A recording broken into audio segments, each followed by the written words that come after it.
The Hardtex user level system is designed to recognize and reward your engagement and expertise in the art community. It consists of various levels that represent your progression in knowledge as a Hardtex connoisseur and collector. As a connoisseur, experience the beneficial upgrades of base rewards on the Vote to Earn system and claiming fees reduction for H&X withdrawals. Be prepared to start using the boost system when unlocking just level 4 and more coming up.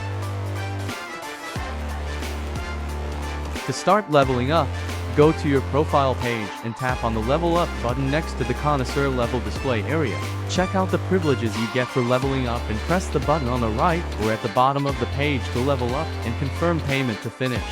Another way to check out the privileges of leveling up your Connoisseur level is through our white papers. Make sure to read them if in doubt.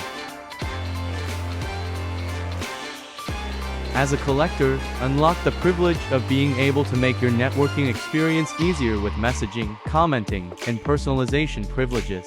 Unlock Hardtex rate from an artwork, personalize your profile using a GIF avatar, and more as it goes on. Different from the connoisseur leveling up process, to start as a collector is to own an art piece as the requirement to become one. After purchasing art in Hardtex, if your total spending amount on the art collections has overpassed the threshold of the next level, you will automatically get level up. You can also check out the Hardtex white papers for more details on privileges at the collector level. Congratulations on discovering the exciting Hardtex user level system. Elevate your art journey with rewards and privileges tailored to your expertise. For more details, consult the Hardtex white paper and stay updated on Twitter and Discord. Unlock your potential within the Hardtex level system and become a core participant in this art community.